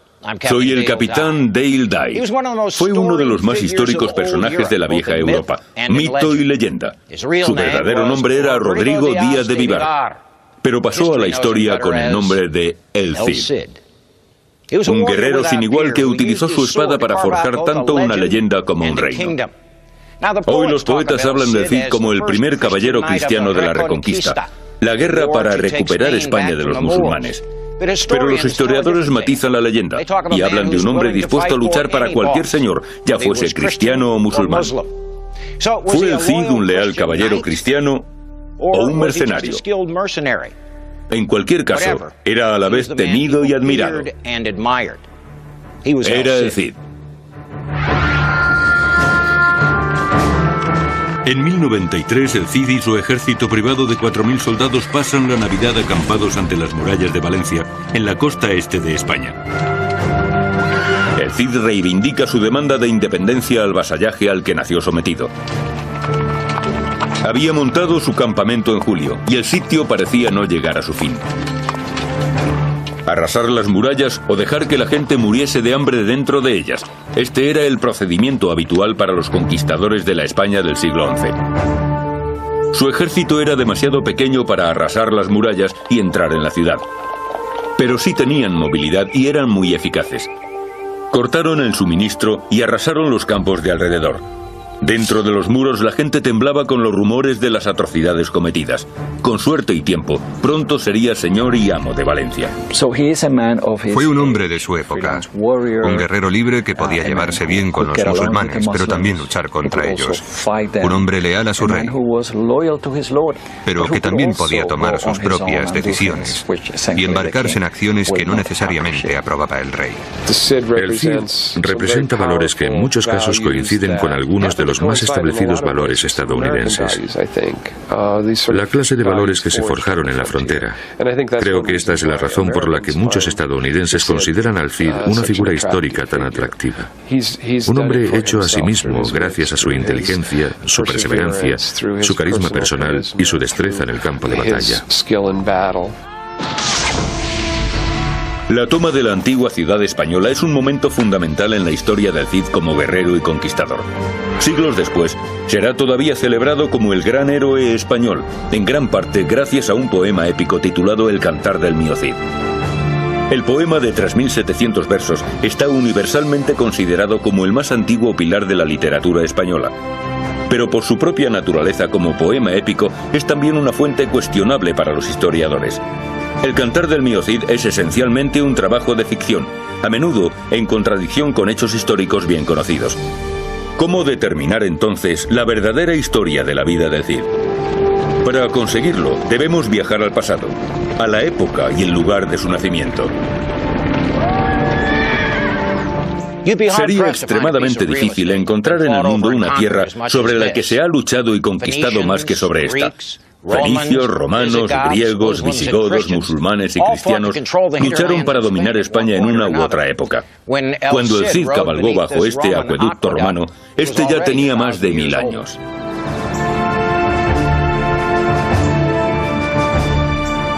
En el siglo VIII llegaron a España un gran número de árabes musulmanes y conversos bereberes.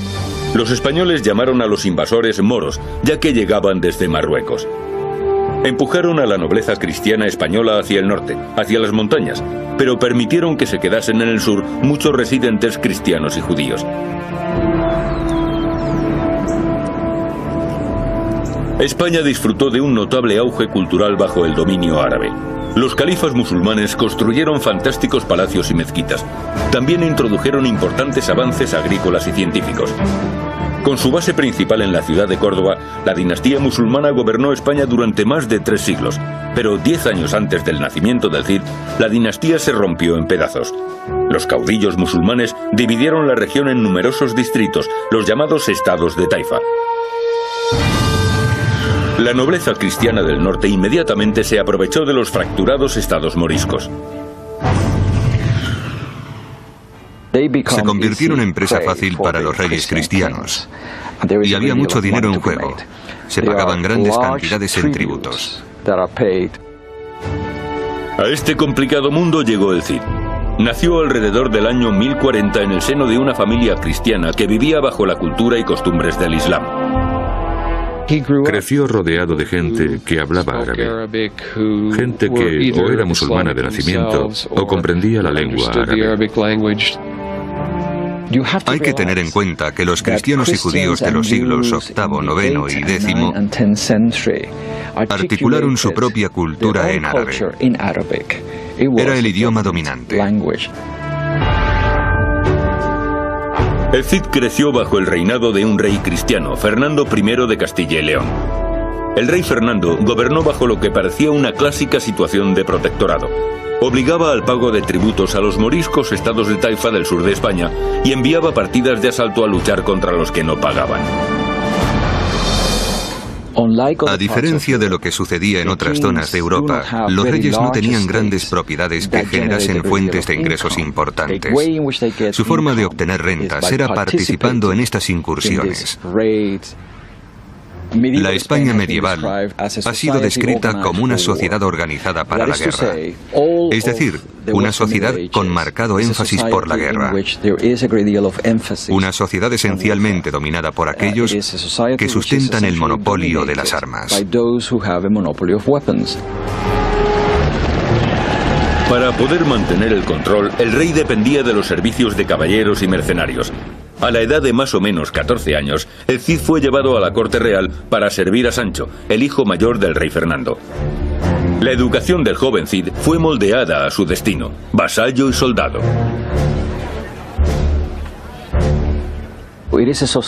Es una sociedad en la que existe una extraordinaria actitud combativa. Y a esta sociedad pertenece el Cid. Es un miembro más de la nobleza mediana, es decir, de aquella gente que no ha alcanzado el poder de la verdadera nobleza. La mayor parte de la juventud del Cid transcurrió bajo un intenso entrenamiento militar, en particular en el aprendizaje del arte del uso de la espada. Dicen que el padre del Cid le dio la espada de un gran guerrero visigodo, Mudarra. Las armas y la armadura eran premios que pasaban de generación en generación. Una espada como esta se convirtió en el arma preferida del Cid. Pese a que no era tan pesada como las habituales espadas feudales, sí era una pieza de acero letal que podía atravesar la clásica armadura de malla de la época. A los guerreros españoles del siglo XI no les importaba tanto su armamento. Lo único que necesitaban era un arma con la que poder destrozar al enemigo y con la que poder atacar desde sus caballos. Las armaduras de aquella época eran excepcionalmente ligeras. El objetivo, poder llevarlas con comodidad en las largas campañas de asalto. Pero el éxito militar en la Edad Media necesitaba algo más que el frío acero. El Cid, para llegar a convertirse en el soldado que más tarde demostraría ser, aprendió a utilizar otras herramientas.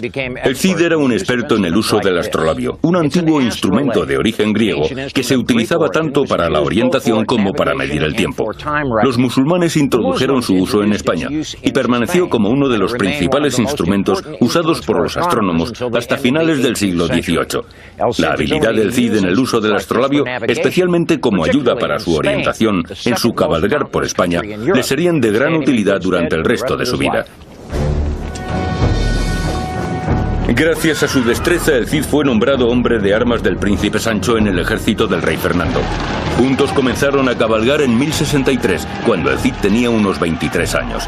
Fue su primera batalla, y fue una batalla sangrienta entre el rey Fernando y su propio hermano, el rey de Aragón. En la España medieval, la sangre no era más gruesa que el agua o el dinero. Los dos hermanos reales luchaban por el control de los atributos de un emir musulmán llamado Al-Muqtadir. un hombre que sería determinante en el futuro del Cid. En esta batalla el Cid luchó con valentía para proteger las tierras del emir, distinguiéndose como un valeroso e intrépido guerrero. Al final de la batalla el ejército de Fernando se impuso y su hermano, el rey de Aragón, perdió la vida.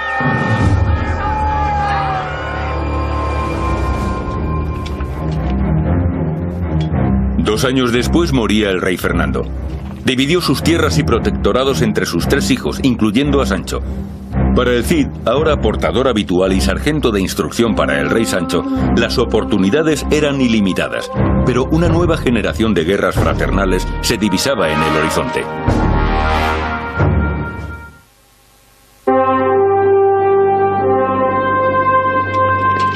Con poco más de 20 años, el Cid era hombre de armas para el rey Sancho II de Castilla. Para un guerrero en la corte, era el más alto rango. La caballería del Cid estaba compuesta de hombres de la nobleza media, hombres como él. Compraban sus propios caballos y armaduras, y el Cid les adiestraba para el combate, incluyendo el combate a caballo. En el siglo XI surgió una innovación importante en el combate a caballo, con el desarrollo de lo que se llamó la lanza acostada. Anteriormente, un guerrero a caballo podía usar la lanza de 2 maneras: por encima, para lanzarla, o por debajo, para clavársela al enemigo. Con esta nueva lanza, el soldado tenía un asta más larga y pesada que podía sujetarse con la mano bajo la axila, lo que le daba más extensión a su letal punta.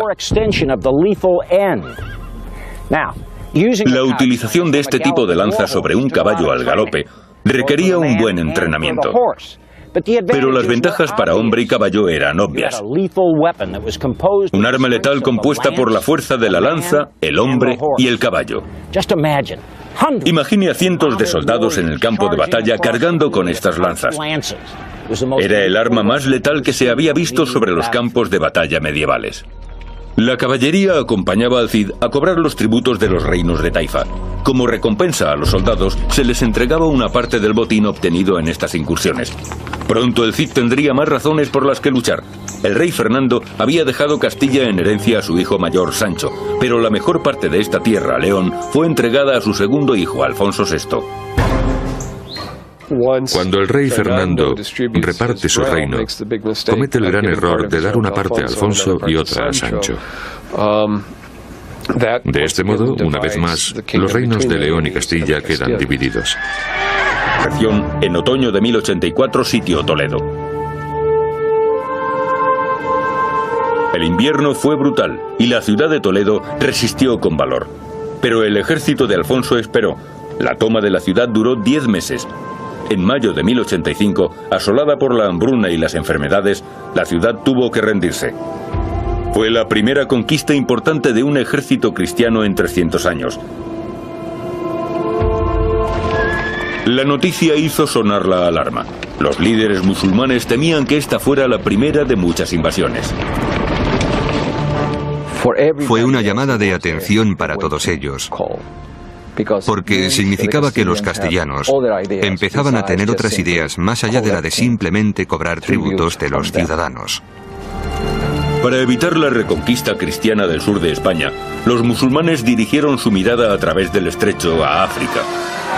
Allí surgía un nuevo poder, una estricta y militarista secta del Islam, los almorávides.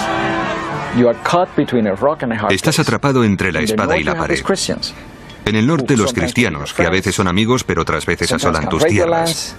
Esta es la espada, y está en el norte, a punto de caer sobre tu cabeza. Y luego en el sur, el norte de África, los almorávides, un grupo de musulmanes más estricto, con una visión muy diferente de lo que debe ser el Islam, más austeros, más exigentes con sus súbditos. La pared. Los musulmanes que vivían en España construyeron un mundo de enorme belleza, lujo y ocio. Eran devotos musulmanes, pero apreciaban el vino y la astrología. Los gobernantes de los reinos de Taifa sabían que perderían sus ciudades, pero todavía tenían tiempo para elegir quiénes llegarían a ser sus conquistadores. ¿Con quién tienes más en común? ¿Con alguien como el Cid? ¿Con alguien como Alfonso VI, que ha vivido entre tu gente? ¿O con Yusuf, líder de los almorávides? Se habla de un gobernante musulmán que dejó sus ideas muy claras con la famosa frase: prefiero ser camellero en Marruecos que piara de cerdos en Castilla. Una nueva oleada de invasores estaba de camino.